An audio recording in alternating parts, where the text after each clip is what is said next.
What's up, guys? Welcome back to Newswave. Pokemon Legends ZA is out tomorrow, but reviews did go live yesterday, so we'll see how exactly it did there and where it sits with the guesses we made yesterday. And we also have Nintendo responding to the leaks, and it turns out they are not very happy. Go figure. We'll take a look at all of that, though, here today. Also, we are going to be talking about Microsoft and all the confusion and rumors around Xbox hardware potentially being pulled from retailers. Well, we have one retailer in particular who has decided to at least issue some kind of statement around it. And we also have Ghost of Yotei and Sucker Punch. As we have some initial sales data coming in, we also have Sucker Punch talking about what could be next for them, and that may include going back to maybe an older franchise. All of that and more. Guys, if you enjoy these videos, make sure you hit that like button. Helps out a ton. And if you're new here to the Spawnwave channel, make sure you subscribe down below. We are here every weekday morning, 8 a.m. Eastern time, going over all the different gaming news. So if you're trying to keep up to date, make sure you keep it here, subscribed, or check back every morning. Every weekday morning, there should be a video here for you. We're going to start today with Assassin's Creed Shadows on the Switch 2, as it looked like a listing just got posted by accident a bit early. Now, it does seem we even have maybe the release date for this game. This over on Dealabs, they seem to have access to a lot of the back-end stuff for retailers.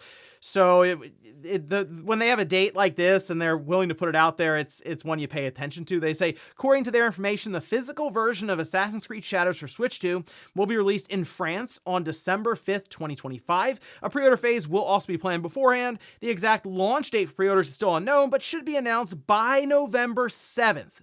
Also, some are thinking it might be around $50. That wouldn't be terrible. I mean, it's going to be on a game key card. The game itself is large anyway, but also they've been pretty upfront about the read speeds of the cards that the Switch 2 has, even just being too slow for data transfers in a world like that. So this will be interesting to see them just, I guess, make an announcement randomly. I don't know, anytime you can just see it pop up, it seems like on Twitter X, on Facebook, wherever, all social media. I'm sure they'll blast it out there and be like, hey, Assassin's Creed Shadows coming to the Switch 2 in December. Just getting it in there for the holiday season, but also releasing it like right next to Metroid Prime 4. And, well, right now I know which one I'm going to be picking. Also, we did have a Final Fantasy Dissidia game that was announced, and we can see the trailer here. It's not going over the greatest online. This Dissidia, I think it's Duelam Final Fantasy. It's a mobile game. It's coming to iOS and Android in 2026. Say a new Dissidia story unfolds in modern Tokyo, where legendary Final Fantasy warriors assemble to save the world from destruction. Defeat the boss faster than the enemy team in exhilarating action-packed battles in this 3v3 team boss battle arena. And I was a little confused because I thought there was already a Dissidia mobile game. And then I was looking in the comments and stuff. People said, oh, they shut down the other Dissidia game to launch this one. So why would I have any confidence in this? And I mean, yeah, Square has shut down a lot of mobile games that they've had in the past.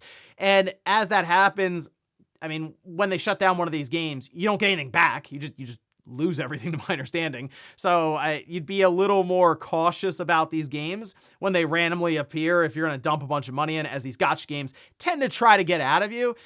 But there you go, a new Final Fantasy Dissidia game coming in 2026, just maybe not to the platform people were hoping it for. Oh, and we had, I guess, what has turned into the E3 for games now, the new E3 replacement, Summer Game Fest, with its date officially announced here. This from Jeff Keighley, saying Summer Game Fest streams live on Friday, June 5th, 2026 from the iconic Dolby Theater in Los Angeles. Cross-platform showcase of what's next in video games. Also have public tickets available in spring 2026. A little deflating still to think about how that would normally be, where the E3 time would be slotted in, and now it's just Summer Game Fest and whatever other random events happen throughout the course of usually 2 months or so in there.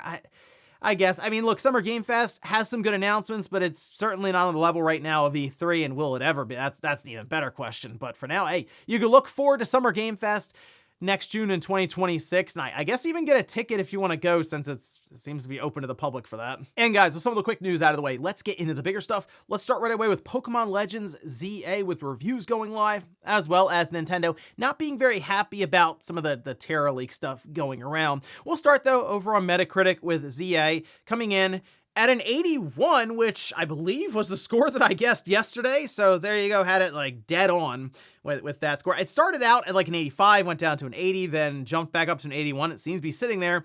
This is on right now 42 reviews. We have 35 positive, 7 mixed. We can take a look at some of the reviews here. VGC gave it a perfect 100, saying Pokemon Legends ZA is a grand adventure that once again proves that the Legends series is home to the most interesting ideas Game Freak has. It's a game that understands its audience and feels like a love letter to both players who grew up with X and Y and those who've been here the whole time. The Sixth Axis also gave it a perfect 100, saying unlike the most recent Pokemon Scarlet and Violet, Legends ZA is a game that really holds your attention. The spiritual successor to Legends Arceus, it's learned from the mistakes of the distant past and beautifully shows what a city life is like in the Pokemon universe. Let's actually scroll down here to the opposite end of the spectrum. We have Eurogamer giving it a 60, saying Lumio City could do with work, but Pokemon Legends ZA is a much more tightly focused and delightfully goofy return to better form, at least by modern Pokemon standards. That seems like a slight jab there. XGN gave it a 70, saying, where Legends Arceus focused on collecting, ZA does the same for the combat system. Complemented by a fantastic soundtrack and a wealth of customization options, you're completely free to choose your own path in Lumio City. There's also been some technical analysis that's been done here. I did notice one channel, Debits, had an entire 15-minute video comparing the Switch 1 versus the Switch 2, and I'm sure there are more people out there, obviously right now, that have a Switch 1 that are going to be curious as to how exactly this runs there. The big difference from what I could see is that the Switch 1's 30 frames per second, the Switch 2 is 60 frames per second, and you will have resolution differences where the Switch 1 does look blurrier, but doesn't look as like that blurry. I mean, I was expecting the Vaseline effect completely.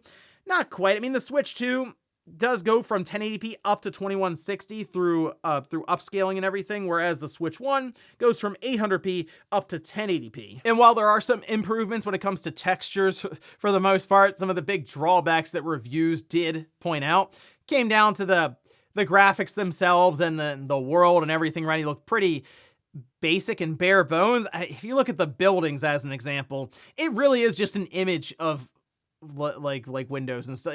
There's no depth or 3D effect there. They just slapped the JPEG up on the buildings, and maybe that was just because of the Switch 1 and some of the performance issues they were running into. And when you look at the Switch 2, it's just more of that, but a lot cleaner and smoother. That's kind of it. So we're going to have to wait till Gen 10 to see what Game Freak can really do with the Switch 2, as that is going to be, based on some of the leaks that got out there, it's going to be a Switch 2 exclusive game launching towards the end of next year in the holiday season. But speaking of those leaks, Nintendo, as you figured, isn't happy about it. And in fact, they're doing exactly what I knew they would. This we can see. CentroLeaks points this out, saying the images on their alt account have been deleted by Nintendo, and it's a lot. I mean, you can see they said the following material has been removed from your account in response to the DMCA takedown notice. And it's a ton of different tweets and stuff, messages they put out that seem to have images. Yeah. So Nintendo, the Pokemon company, they do this. And we've seen this multiple times now, whether it's an art book or a strategy guide that got out there early and people are taking pictures and posting those, or through data mines, emulation, even streaming games early, right? They will come in and knock a channel down or stream offline, or even go on social media and start ripping down images that have been posted. Of course, though, it's the internet. The internet doesn't forget, and I'm sure many people had a chance to download all these things because I still see people posting them online. So they won't necessarily be able to get rid of all the images, but they're going to do their best and at least try to make some sort of an impact on some of the larger accounts. And that's why I said if your creator out there wants to cover the stuff, don't show the images on screen, because most likely you'll end up one day seeing the email come through that says takedown notice from Nintendo or whoever's representing them over it. But there we are. Nintendo, not happy with the leaks, but actually probably fairly happy with the review score, sitting at an 81 for Pokemon Legends ZA, only puts it, a point or two behind Legends Arceus. Next up, let's talk about Microsoft and their weird retail situation with hardware, as reports and images and accounts were starting to spread of people at different retail stores. Walmart and Target were specifically mentioned, and we know before that even Costco and Sam's Club seem to have actually just started pulling Xboxes from store shelves. But I know people were more like, okay, well, when Walmart, Target, Best Buy, GameStop, whoever there starts pulling Xboxes or takes down sections, then it'll be a bigger discussion. And some employees, it seemed, just started to post on places like Reddit, that was happening. They were at least removing large sections that had Xbox front-facing materials completely.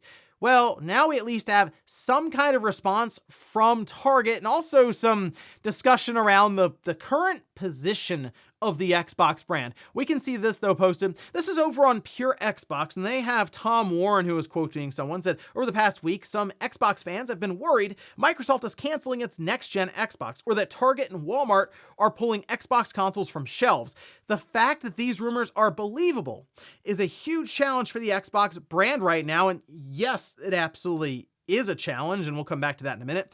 But Cade here actually got a response from Target PR, not from a person in electronics where you can call the store and talk to the cashier there. No, this is Target providing a statement, a spokesperson, saying we continue to sell Xbox consoles, games, and accessories, both in stores and on Target.com. Select items are currently not showing up on Target.com because they are sold out, but once available again, consumers will see them on Target.com. So even with all this, okay, so we have Microsoft and Xbox putting out a statement like, no, they're still committed partners when it comes to stocking Xboxes at retail storefronts like Target or Walmart. You have Target come out and say, no, we're still stocking Xboxes. Just it might not be on the website because they're not in stock, and we'll work towards the holidays or what have you.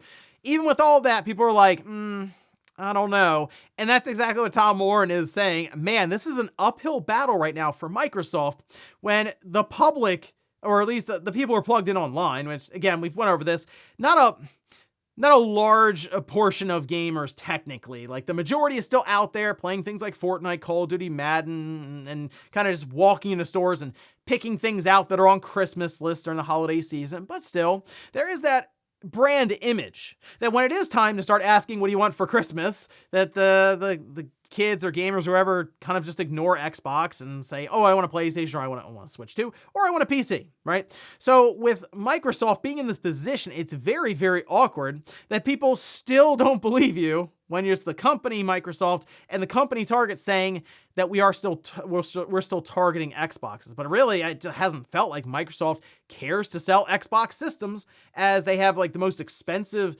systems on the market right now, with their flagship device being $100 more than Sony's PS5 with a disk drive versus the Xbox Series X with a disk drive. There's a $100 difference there, $550 versus $650.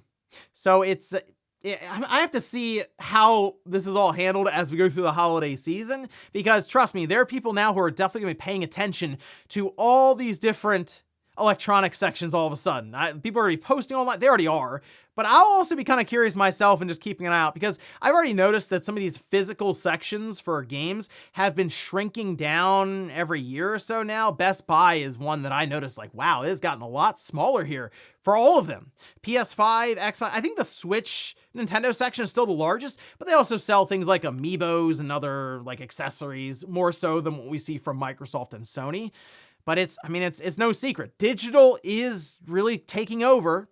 And when that happens, you'll see a lot of these physical marquees and stuff in stores kind of just disappear, and you end up with a bargain bin of games, I guess.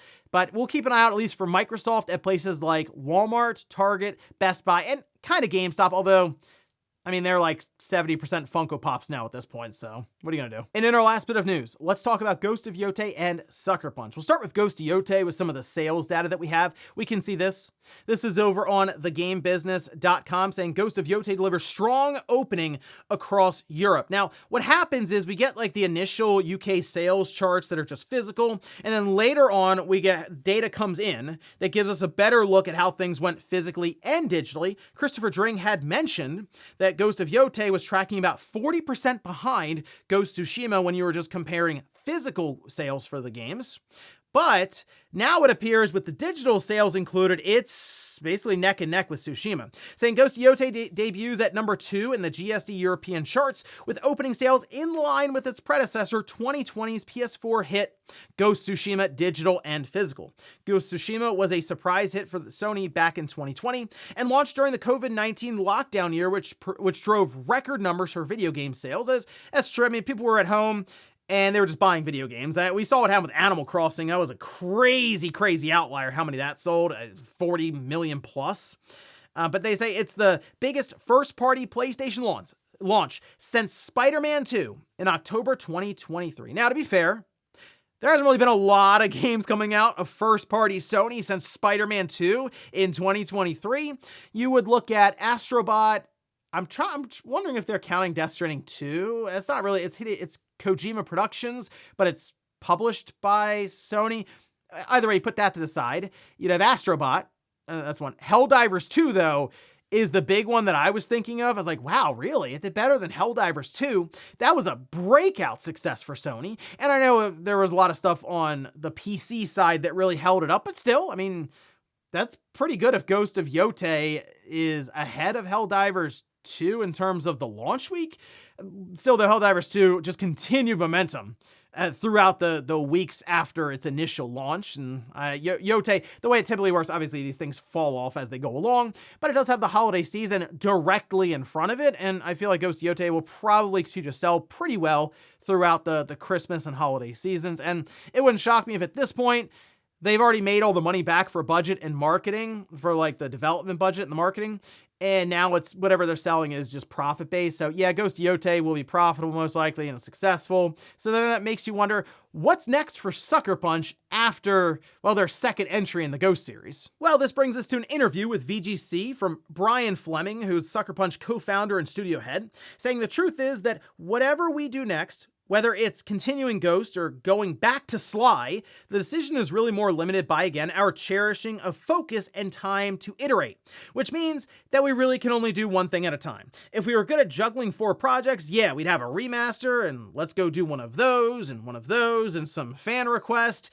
That would be really popular, but we only get to do one thing. So it kind of has to be your best idea, right? And that's really clarifying. It's not like there aren't 15 good ideas, but you only get to do one. And by the way, you only get to do one about every 5 years. So that choice is really important. I mean, it's choosing your college and your major every 5 years. And I know there are a lot of people who are like, hey, go back and do a Sly Cooper game. Look, they've learned a lot of stuff from doing Ghost of Tsushima and Ghost of Yotei that clearly would play in to the sneaking mechanics in a Sly Cooper game. But the franchise, I think, would do really well, or I'd say even better than Sly, but I think it's something that Sony should start considering with where those Spider-Man royalty fees are going. I mean, it just gets more and more expensive, it seems like, every time they make another Spider-Man game. Where's the roof for it? And now they're doing Wolverine and some other games, we'll say, based on the roadmap. That's not going to be cheaper. Like, it's just going to get more and more expensive as they work alongside of Disney. So I think if you go back and get your own superhero game that is completely under, like, the Sony umbrella, that's being Infamous, I think that would work out better for them as almost a contingency plan. Look, it's not going to do what Spider-Man does. It's very difficult to do that just outright. It's very, very, very popular franchise and superhero, but still, it's not a bad idea to try to develop Infamous further. I mean, it's been on hiatus really since the early PS4 days there, so I wouldn't mind seeing them come back to it with the newer technology we have now with the PS5. However, if they're going to start now, they say 5 years, they might as well start making it for the PS6 as you'd expect, and I think Infamous could do some really cool things in the future, even on newer hardware, but just like hardware right now, it could do some really cool things. So that would be my hope, but hey, I did have that up as a poll, so let's see what everyone else says. And we can see that here in the poll, where I asked, what would you like to see Sucker Punch do now that Ghost of Yotei is out? Okay, something brand new is the leading choice here, 35%. I mean, I don't mind that either, to see what they want to do outside of, because they've done 2 Ghost games now. I feel like if you do a third, it's going to start feeling a bit redundant at that point, and I think it'd be a good idea for them to break off and either go backwards or forwards then, right? Something new. But Infamous is number 2. Okay, 32%. I think there are a lot of people out there who would like to see a remaster of 1 and 2, and really, they said they don't mind if they pass it off to somebody else, if they work on it. That'd be the smart thing. If only there was like, is there like a point, maybe a point out there that's blue, or a blue point? I don't know. Maybe somebody out there could do something with him. And then there's Sly Cooper, of course, 27%, and another Ghost game. Wow, 6% of people want to see a third entry, huh? Sly Cooper, I see so many people talking about Sly Cooper, and I'm not going to say it wouldn't do well. I don't know if it would do 5, 6, 7 million copies well, though, and that might be what Sony's hoping for, but they're also really into the idea of working beyond just games. And I think Sly Cooper could work as a mascot just company wide, but then also maybe moving into the movies or some sort of animated show that they could sell to an Amazon or a Netflix or somebody. Like, merchandise, there's a lot of stuff they can do outside of, say, Sly Cooper game. But still, I think Infamous is the way to go, and yeah, part of that's because I'd like to get another Infamous game, but let me know what you'd like to see from Sucker Punch down below in the comments. Also, it sounds like they're not moving on from Ghost Yotei until the Legends multiplayer is out, and that's slated to come out next year in 2026. But after that, I guess a new 5-year cycle or so starts up with a new project for them. And again, probably PlayStation 6 bound, so keep that in mind. And we'll finish up with the comment of the day, as you're seeing here. This is from Bird, who says, Square is releasing a dual pack, then naturally a few years later down the road, they will release the whole trilogy in one pack. Yeah, like I would be holding off on this, unless you haven't played them. I mean, it's not a bad deal getting Remake and Rebirth if you want to get caught up for the third one, and I think that there's potential for them to show it at the Video Game Awards in December, at least the initial trailer for it, the teaser trailer, what have you, to set things up. Otherwise, that clearly they're going to get it out before, I assume, the PS6 shows up, because we know what Square wants to do. They're going to release the final game in the trilogy. They're going to put it on the PS5. They'll then move it to the PS6. Then we'll get a triple pack for the PS6 with all these different versions in there. And then they'll do a massive, big collector's pack that's like hundreds of dollars and has, you know, developer commentary in there and concept art, but they'll make a whole thing out of it. They're going to try to sell these games over and over and over again. We know that's the plan for Square, and yes, they're getting started before they even finish up the trilogy with this double pack for the holiday season. Ladies and gentlemen, that's going to do it here for Newswave. If you enjoyed this video, guys, hit that like button. If not, hit the dislike. Leave comments down below about everything we talked about here today. If you missed yesterday's Newswave, I'll leave it up here in a card. Or maybe you want to hear about some of the leaked specs for the next generation Xbox that Microsoft still says is on the way. I'll leave that in a video right below it. Thanks guys for watching, and I'll see you next time.